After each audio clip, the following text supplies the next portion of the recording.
Get into some of what Robert's reporting there as Aaron David Miller joins us, senior fellow with the Carnegie Endowment for International Peace. Aaron, thank you, sir, for coming on. I'm going to put up the headline. This happens to be from the New York Times. There are multiple reports today suggesting Washington is urging Israel to scale back on the ground war and do it by year's end, by the end of the year, that they want more targeted kind of special forces raids as opposed to, as the president talked about earlier this week, indiscriminate bombing. I asked the IDF spokesperson about it last hour. They say nothing's changed on their end. Do you expect it to? You know, thanks for having me, Connell. I think you have two different clocks ticking away. You have the administration clock under significant pressure internally and externally to see the Israelis tamp down their operations. The administration is talking about weeks. Clearly, that message was delivered by Jake Sullivan. The IDF clock is ticking much slower.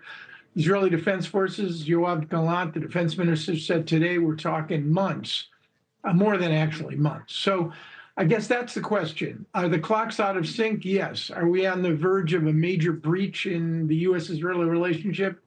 Absolutely not. I mean, American presidents, whether they're Republicans or Democrats, I've worked for both, don't like fighting publicly with Israeli prime ministers. It's messy, it's distracting, it's potentially politically costly.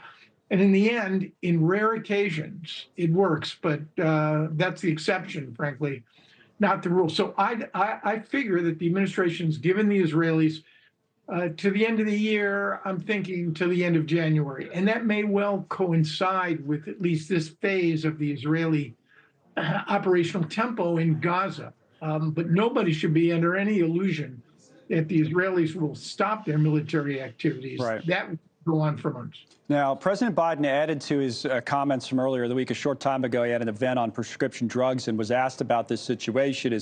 Everybody's been asking him and other officials about it all week, this idea of President Biden versus, to your point, Benjamin Netanyahu and the relationship between the United States and Israel and how the war should be conducted. Here's what he said today. This was just a short time ago, the president. Scale back its assault on Gaza by the end of the year? Do you want them to tone it down, move to a lower intensity phase? I want them to be focused on how to save civilian lives, not stop going after Hamas, but be more careful. Mr. President, can you explain why Okay, be more careful. Aaron, pick up on that because you were adding to a timeline that you thought maybe is the end of January, but read between the lines. I'm not sure that the administration and the Israelis are going to risk a major brouhaha over several weeks. The president, the day before yesterday, talked about the bombing being indiscriminate. John Kirby seemed to walk that back.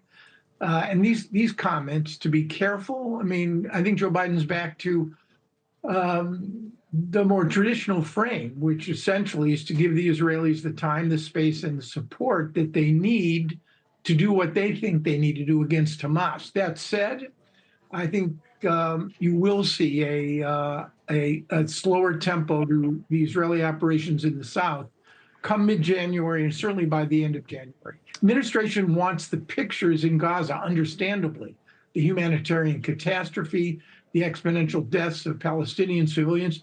They want those pictures to be changed, and they want a surging of humanitarian assistance into Gaza and perhaps another humanitarian pause if there's the possibility of another hostage for prisoner exchange. How much pressure from, what is your sense, I guess I should say, of how much political pressure this president is under right now? We've shown the polling where he's losing support in his own party, particularly with young voters and all the rest. But how much pressure do you think he's feeling on this issue? I think he's navigating a very fine line between a Republican Party that, for all practical purposes, is the Israel Can Do No Wrong Party on one hand, and a Democratic Party that is increasingly divided. Progressives who want costs imposed on Israel, more traditional mainstream Democrats asking very tough questions, even someone like Chris Van Hollen talking about conditioning U.S. military since Israel. So he's walking that fine line. And again, I think they want this operation in its most intensive kinetic form to come to a conclusion and not to have this drag into the spring at the level and the intensity that we've seen over the past. This war is now entering its third month, which is hard to believe. Thanks so much for watching. Just go to joinnn.com to find NewsNation on your television provider. And don't forget to click the red subscribe button below to get more of NewsNation's fact-driven, unbiased coverage.